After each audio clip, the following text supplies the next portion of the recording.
Buenas tardes, compañeros. Bienvenidos a la tercera sesión del taller de formación política para ciudadanos. Hoy trataremos primeramente la primera parte. Resolverá las preguntas que habían quedado pendientes de la sesión anterior el doctor y después daremos paso al tema del día de hoy. Adelante, doctor. Le dejo la palabra. Gracias. Buenas tardes, compañeros y compañeras. En la sesión anterior hemos definido la sociedad y empezamos con la sociedad porque la sociedad es para el ser humano lo que es el agua para el pez o el aire para el pájaro. Como decía Hegel, el gran filósofo alemán en un momento, la sociedad es la segunda naturaleza del ser humano. Primero, obviamente, la biosfera, pero la segunda naturaleza, su segundo útero, su segunda madre, si ustedes quieren, es la sociedad. Y por eso hay que entender primero a la sociedad si se quiere cambiar algo en ella. Un médico que quiere arreglar una enfermedad tiene que entenderla a fondo primero.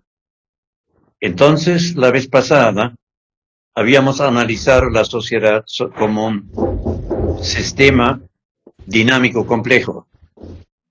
Sistema dinámico complejo que tiene que cumplir con 4 requisitos para ser viable. Tiene que tener identidad, interacción en sus partes, etcétera, etcétera. Y dijimos que una sociedad actúa, por supuesto, en un medio circundante, la sociedad global, y tiene que entender, por supuesto, que ese medio circundante tiene 2 zonas básicas. Una zona que es previsible y una zona que es un tanto caótica. Y eso tiene que reflejarse en la estructura interna de la sociedad. Para la zona previsible de lo que sucede en el exterior de la sociedad, se necesita una zona de dirección interna, que generalmente es el Estado, y para la zona caótica, no previsible, se requiere un centro de investigación colectivo en el cual la zona de dirección no controla ni limita. Es decir, hay que excluir la influencia de la burocracia, porque la burocracia por definición es estéril, rutinaria, repetitiva y por supuesto oportunista frente al poder, y por lo tanto innovaciones, nuevos paradigmas requieren la creatividad del pensador, de la ciencia.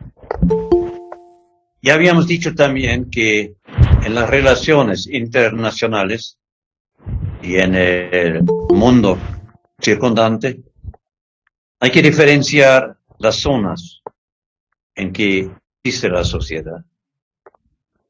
Hay zonas que son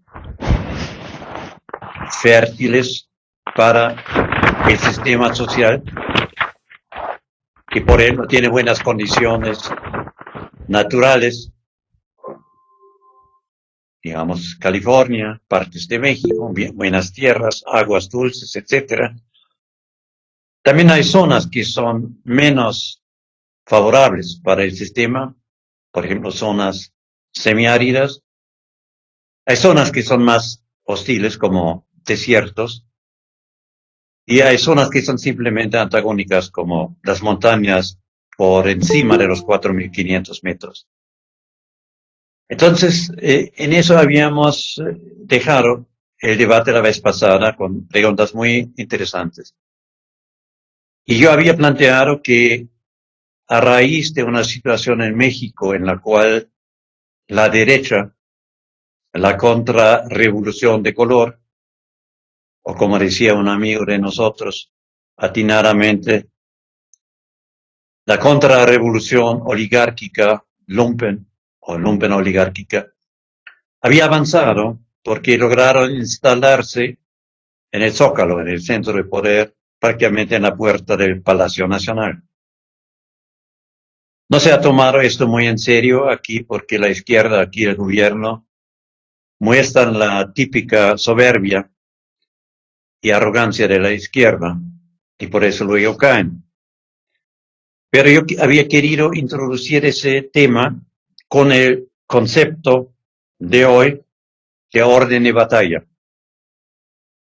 Vamos a ver si llegamos a esto, porque nos llegaron los 30, 40 mails de los compañeros, compañeras, que pidieron que siguiéramos un ratito más con la temática de la sesión anterior. Pues vamos a tratar de matar dos moscas con un solo golpe. Y seguimos con la sociedad, pero vamos a analizarla desde un punto de vista diferente al que la vez pasada interpretamos. Vamos a interpretarlo ahora como una sociedad dinámica, un sistema dinámico complejo. Perdón, no veo, José Alfredo, la imagen de qué es la sociedad. ¿Podemos ponerla? José Alfredo, ¿podemos poner la imagen de qué es la sociedad y el poder?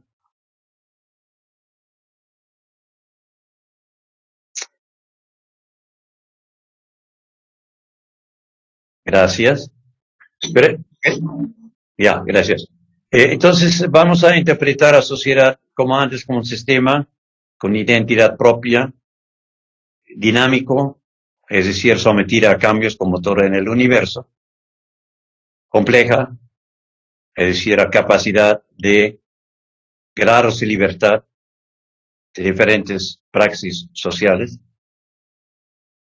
pero vamos a darle otra didáctica. Vamos a enfocarlo desde el punto de vista de las relaciones sociales, que nos dan un análisis también muy profundo de la situación. Aquí hay una interesante analogía con el cosmos. Ustedes saben que el universo se rige esencialmente por 4 interacciones fundamentales o 4 dinámicas fundamentales, aunque los físicos prefieren hablar de interacciones, que todos ustedes conocen: la gravitación, el electromagnetismo y por supuesto la fuerza débil y la fuerza fuerte. Y esas 4 interacciones son los elementos que entendemos nosotros como cosmos o como universo. Ahora, hoy ya sabemos un poquito más sobre lo que es el universo, porque los últimos modelos de cosmología nos enseñan que alrededor del 70%, 70, del universo es energía oscura, dark energy en inglés, 70%. Otro 25% es materia oscura, dark matter en inglés, y solo el resto de 5% o menos es el universo visible. Es decir, la energía oscura y la materia oscura no es directamente observable como la materia normal que todo el momento de nuestra vida tenemos delante de nosotros. Básicamente visible en objetos, pero también energía como en rayos, etc. Entonces, esa estructura, esta configuración muy interesante que explica el movimiento, los movimientos del universo, es en cierto sentido repetido en lo que es la sociedad. Pero en lugar de las 4 interacciones fundamentales básicas, como la gravitación, el electromagnetismo, la fuerza débil, la fuerza fuerte, en la sociedad los 4 elementos que la configuran son las relaciones entre los seres humanos. Esas 4 relaciones se han sustantivado en el lenguaje y hablamos de economía, hablamos de lo militar, hablamos de cultura y hablamos de política. Pero esa reificación, esa sustanciación del lenguaje nos hace olvidar que son relaciones, y relaciones siempre, obviamente, son interacciones entre al menos dos elementos. Cuando no hay al menos dos elementos, no existe una relación. Entonces, en este caso de la sociedad, hay 4 relaciones que nacen de la necesidad de sobrevivencia del ser humano. Por supuesto, la primera relación, y la más importante, se refiere a la reproducción material. Y esa la he simbolizado en este modelo en verde. Como el verde es vida, la reproducción de la vida a través del trabajo, mediante instrumentos y posteriormente mediante capital y formas de propiedad. Esa es la primera relación constitutiva del ser humano. Es decir, si ustedes ven la sociedad como un elemento de 4 módulos, el primer módulo es la transformación de la naturaleza en bienes de consumo y producción también, y servicios para el bienestar del ser humano. La segunda relación que aquí aparece en rojo es la coerción, la violencia, la fuerza física, es decir, las relaciones militares. Regresamos a la anterior. Entonces, la segunda relación es lo físico, la coerción, la violencia, tanto en forma de amenaza y violencia como en la aplicación real de lo militar. Entonces, mientras la esencia de la primera relación, la económica, es la transformación de la naturaleza en bienes y servicios para la reproducción humana, la esencia de la segunda relación es la aplicación, o al menos la amenaza, de fuerza física para imponer determinados intereses. Y por eso existen cárceles, y por eso existen torturas, y por eso existen policías, militares, y por supuesto, jueces corruptos. La unidad organizativa, en lo primero, en la relación verde, la relación económica, obviamente, es la empresa, que es la unidad de producción básica. Y la unidad fundamental de la relación militar es un órgano, un aparato de poder con armamento que no tiene el ciudadano normal hoy día. Los griegos sí lo tenían, hoy no. Que impone los intereses dominantes. La tercera relación que compone la sociedad es la cultura. La he dibujado en amarillo. La cultura, por supuesto, no es lo que la sociedad burguesa y antes la aristocrática entendía por cultura: bellas artes, la alta pintura, la fina estatua. La cultura, en un sentido científico, es el conjunto de lenguajes que necesita una sociedad para comunicarse y mantener su integración y su interacción.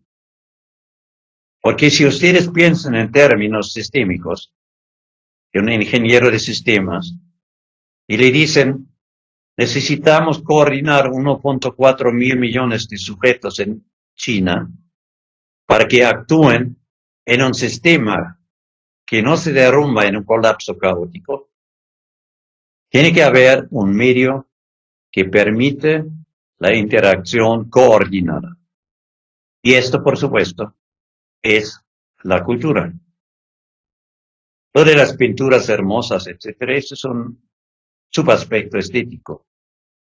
La función esencial es la coordinación, la integración, mediante un universo de lenguajes diferentes, desde cognitivos como la ciencia, hasta reflexivos, especulativos como la filosofía en general, de valores, hasta el sentido común, hasta el pensamiento mágico. Todo esto lo vamos a ver más adelante en el taller, cuando hablamos de los softwares que determinan la praxis del ser humano. La cuarta y última relación que constituye la sociedad es lo político. Lo he pintado en azul. El azul, como ustedes saben, es un color psicológicamente que enfría. Y esto es adecuado a hacer porque en la política, por supuesto, hay muchas cosas que no son muy agradables. La función de la política es la coordinación de macrosistemas y la imposición de la direccionalidad de esos macrosistemas que llamamos sociedades o estados o municipios, mediante o formas de legitimación, de ejecución de poder, tanto civil como poder militar, o de ejecución de formas de poder no legitimadas por el pueblo soberano, mediante decisiones razonadas, informadas, que periódicamente deciden la rotación de los que mandan desde arriba. Vamos a pasar a la siguiente gráfica, José Alfredo.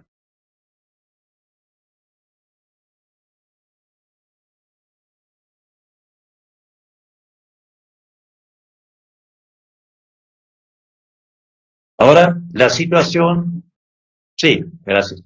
La situación se vuelve más compleja porque si estuvieran separadas las cuatro relaciones se podrían entender con cierta facilidad. Pero la verdad es que esto no es el caso, porque cada una de las cuatro relaciones es un compósito, es decir, es una composición de todos los elementos.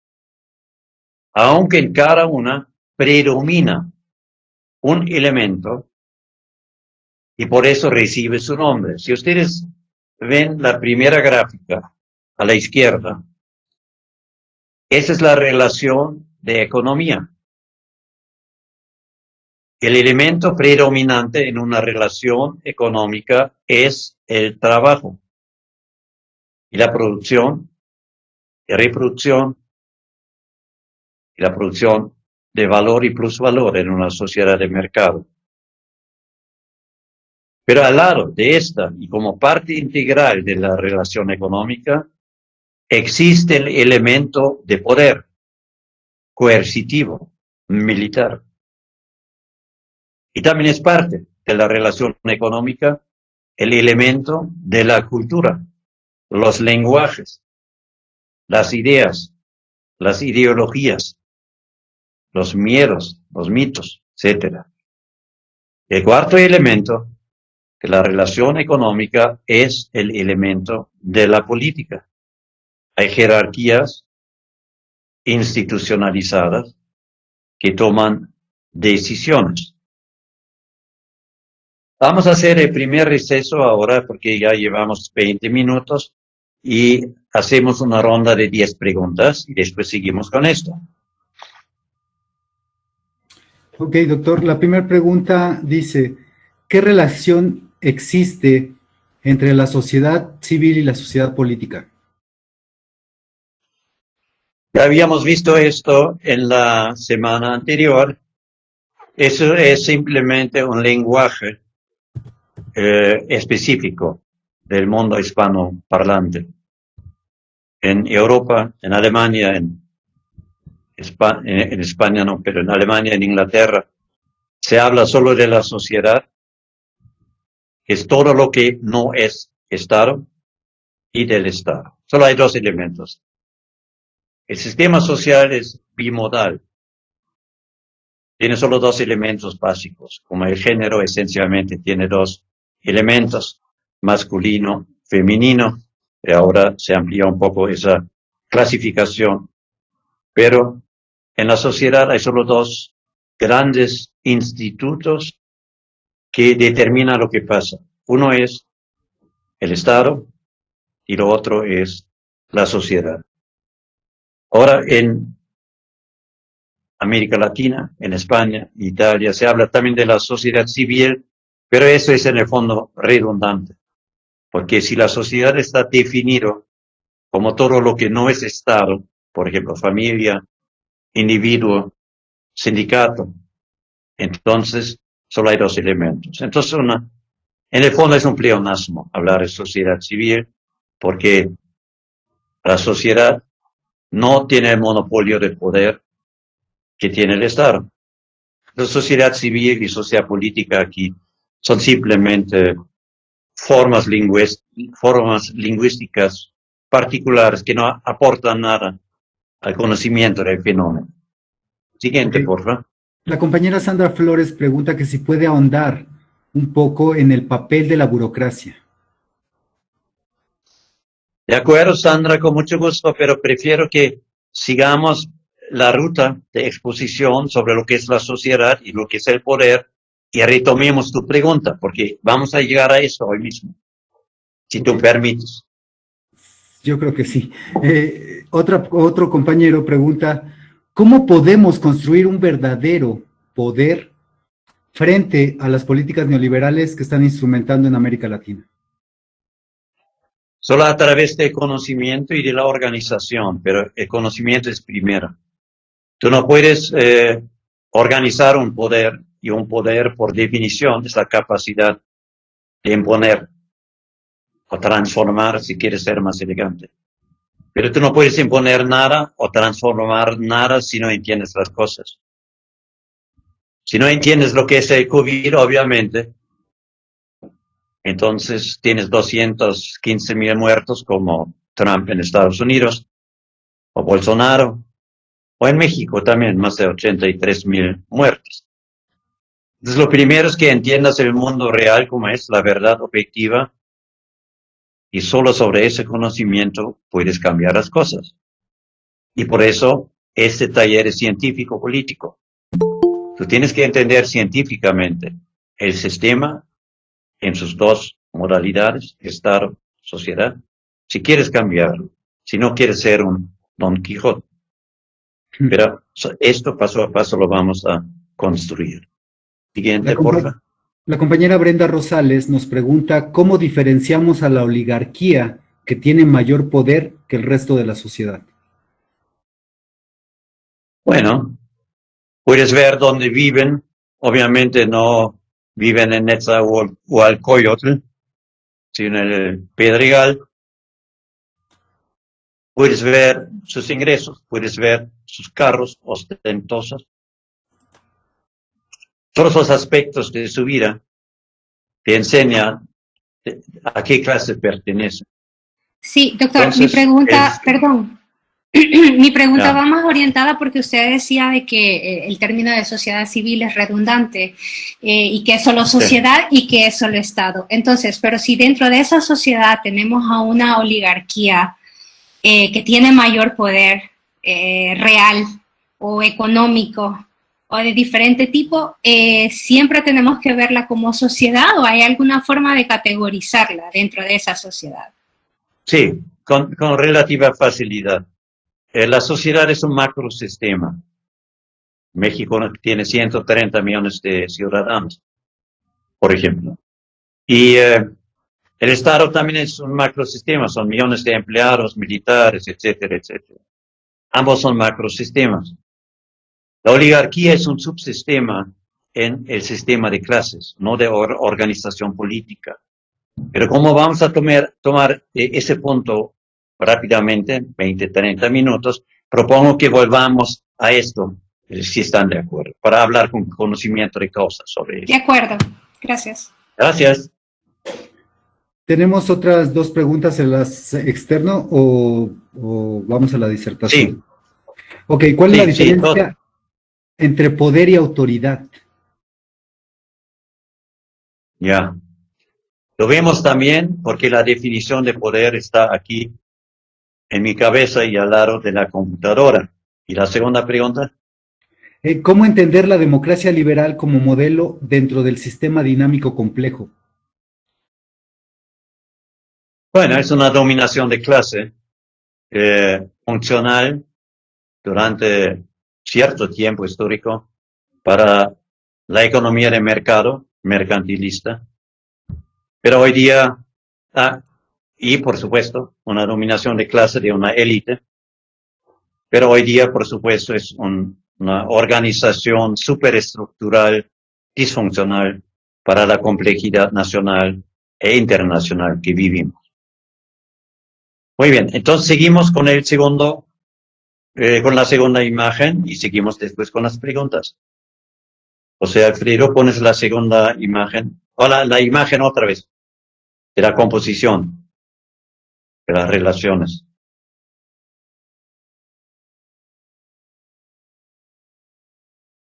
José Alfredo.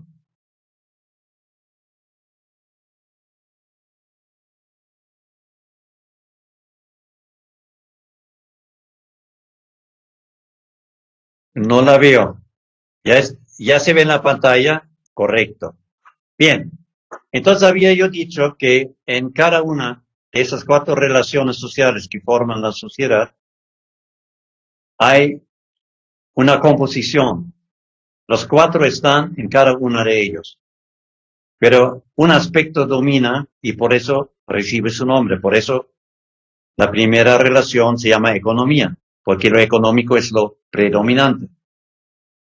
En la segunda, en la militar, por supuesto, están las otras 3 relaciones. La economía. Si los militares no tienen gasolina, entonces obviamente no caminan. La cultura. Si ellos no entienden de los sistemas de telecomunicaciones, bueno, hoy día no pueden ganar nada. Y lo político, por supuesto, porque son parte de una superestructura civil con un comandante en jefe, que generalmente es un civil. Y lo mismo en la tercera relación, la cultura. Allá también tenemos el aspecto económico. Si te quitan el dinero, no hay cultura. Por eso los romanos y griegos tenían esclavos. Porque si alguien quiere hacer cultura, hoy se llaman intelectuales, antes se llamaban filósofos. Entonces tiene que haber algún tipo de esclavos que hace el trabajo rudo, sucio. Antes eran esclavos, con esclavitud física. Hoy obviamente son lo que Marx llamaba esclavos salariales. Por supuesto, en la cultura está el aspecto de poder, de coerción. ¿No? Aquí hay una agencia de noticias del Estado que se llama Notimex y entonces un grupo de descontentos bloqueó las oficinas hace algunos meses. Eso es coerción física. Y el Estado no se atrevió a meter la policía, que hubiera sido la respuesta adecuada. Entonces, no hay cultura sin el aspecto del poder físico, coercitivo. Y por supuesto, político también, porque ¿de dónde viene el dinero? Del Estado. Los que se llaman filósofos hoy día y generalmente producen trivialidades, especulaciones reaccionarias y pendejadas, ¿de dónde reciben su dinero? La mayoría son profesores en las universidades. Y la universidad es un subsistema del Estado. Entonces un filósofo es un empleado del Estado. básicamente. Ya la cuarta relación de la sociedad, la política. La política, por supuesto, requiere de economía. En México tenemos la política de austeridad franciscana y esto es muy duro porque cada vez hay menos dinero. Bueno, allá uno podría discutir que si la austeridad franciscana funcionó en el medioevo, pero seguramente no va a funcionar para ganar a la derecha, a la oligarquía, las guerras asimétricas del siglo XXI. Por supuesto está el aspecto coercitivo, porque la policía o militares y generalmente también los jueces obedecen al mando de la cúspide política, presidencia básicamente. Y lo último, la cultura. Tenemos, por supuesto, políticos que no saben hablar bien y tampoco razonar bien, y que siguen un poco la línea de ese general de caballería argentina que se para frente a los soldados y dice: soldados, antes de hablar voy a pronunciar algunas palabras. Entonces, sin cultura, obviamente la política no sirve. Y Donald Trump es el mejor ejemplo de esto, pero no es el único. José Alfredo, pasamos a la siguiente, porfa.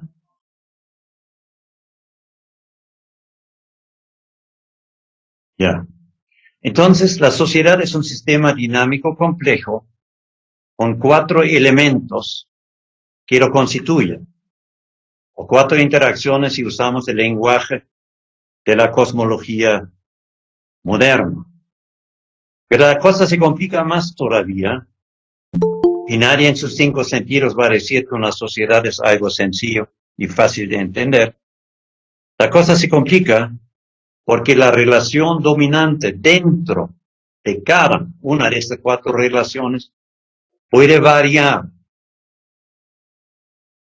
Y eso es algo muy, muy importante, y mucha gente no lo entiende, que quiere cambiar la sociedad, porque sigue analizando la sociedad con los conceptos del siglo XVII, XIX, XX, hablando de reforma y revolución. Pero hoy día tenemos todo el acceso a entender esa realidad usando un lenguaje científico, ya no filosófico, sino más avanzado. Ya podríamos utilizar el concepto de cambio de fase que se utiliza en diferentes sistemas químicos, físicos, etc., pero lo podemos usar en el sentido de las ciencias naturales. Ahora, un cambio de fase se refiere a un cambio en la naturaleza del sistema, una transición en el comportamiento del sistema. Les voy a dar 2 ejemplos para que quede claro eso. En la relación económica, la primera que vemos, una huelga es un asunto económico, porque es una lucha por acceder a una mayor parte del plusproducto, de la ganancia, del plusvalor de la fábrica, por el Estado, que administra el Estado. Entonces empieza como un fenómeno económico, pero después de un par de días se mete la televisión, los empresarios la pagan los desplegados en los periódicos, los comentaristas, etc.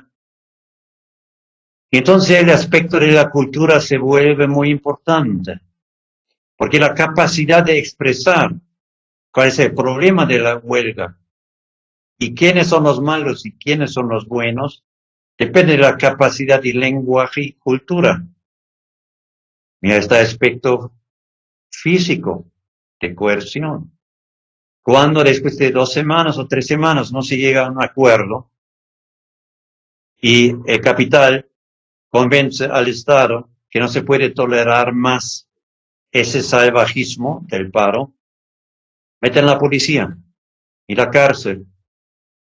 o si es necesario los militares, ¿no? Ustedes nunca habrán visto que los militares ocupan una fábrica para proteger a los trabajadores, ¿no? Si entran es para proteger la propiedad del capitalista. Y finalmente lo político, una huelga que tiene importancia, afecta por supuesto a la tranquilidad del país. Y los políticos quieren regresar en las elecciones como triunfantes, quieren ganar elecciones. Entonces no les gusta mucho el escándalo, las malas noticias en los periódicos, no conviene, entonces se meten ellos también. Entonces lo que empieza como una actividad económica, la huelga, se puede cambiar fácilmente en el siguiente cuadro en una relación predominantemente militar, donde por la huelga, por la fuerza se rompe la huelga. Voy a dar o cultural, como en el tercer cuadro, o político, como en el cuadro.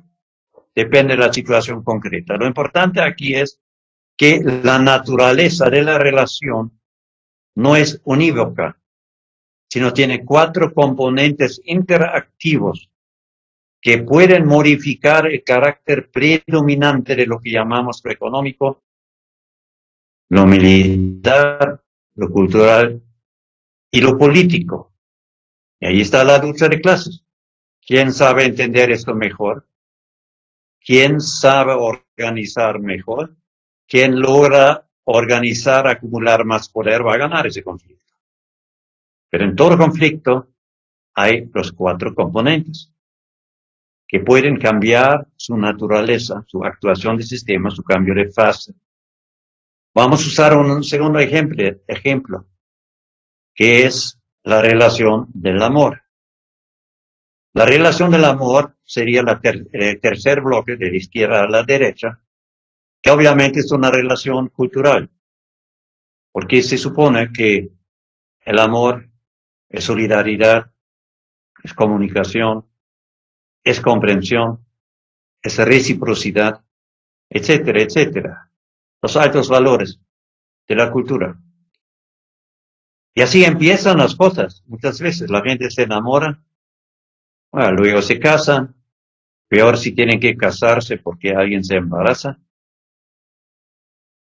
Y entonces, lo que era puro amor al inicio, empieza a cambiar su carácter. Y entonces, puede ser que el aspecto económico se vuelve el dominante. ¿Qué es ese ruido?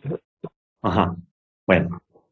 Entonces puede ser que el aspecto económico se puede volver el dominante en esa relación cultural que llamamos amor. A ver, perdón, aquí pasó un pequeño dilate. Ya está. Entonces, esa relación de amor puede convertirse en una relación económica, básicamente. Porque si es solo una persona que trae el dinero a la casa o tiene el dinero, en algún momento va a tentar dictaminar las reglas del juego dentro de la casa. Entonces el amor se reduce, ya no es la totalidad, sino se reduce a un porcentaje de la relación y lo económico se vuelve más importante. Todos conocemos esto. Pero, por supuesto, no es lo único. Si la relación se vuelve más conflictiva, puede llegar a la violencia. Entonces, ya no es una relación predominantemente de comunicación, de cultura, de amor, sino de una relación de fuerza física, coercitiva. Y todos conocemos las horribles cifras de violencia doméstica contra las mujeres.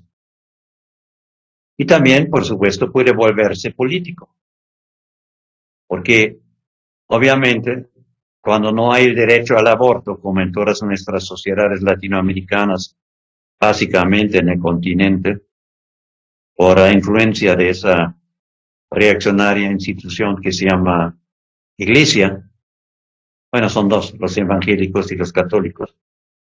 Y, por supuesto, la falta de conciencia en la población cuando vive la mujer en una situación de ese tipo.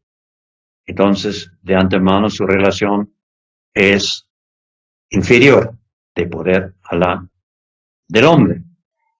Entonces, esos son dos ejemplos para ilustrarles que esa visión estática de la sociedad, que la sociedad son instituciones, la economía, la política, la fuerza armada, la cultura, son simplificaciones, que son cuatro relaciones compuestas por cuatro elementos que pueden cambiar su importancia y dominación de la relación en ciertas condiciones. Y finalmente, el concepto cambio de fase, y después hacemos las preguntas. Les voy a dar un ejemplo que es sencillo de entender sobre cambio de fases de un sistema. Como el universo no es otra cosa que materia en movimiento, y movimiento es sinónimo de cambio, entonces, por supuesto, también cambia la situación del sistema. Pero hay cambios que no son trascendentales, que no cambian la naturaleza del sistema. Si ustedes tienen problemas de presión arterial, dentro de cierto rango, las modificaciones que cada rato se producen no afectan el funcionamiento del sistema, del organismo. Esas son transiciones que no llevan complicaciones mayores para el sistema. Esto en una sociedad serían reformas que no afectan los intereses y la esencia fundamental de ese sistema social. Pero hay otras que son los cambios de fase y se entienden mejor con un modelo de la física. Todos conocemos los supraconductores y todos sabemos que ciertos conductores, por ejemplo, los que se usan de cobre en los cables, ofrecen resistencia al paso de los electrones, que es la electricidad. Y el resultado es que se calientan y se disipa la energía, se pierde la energía.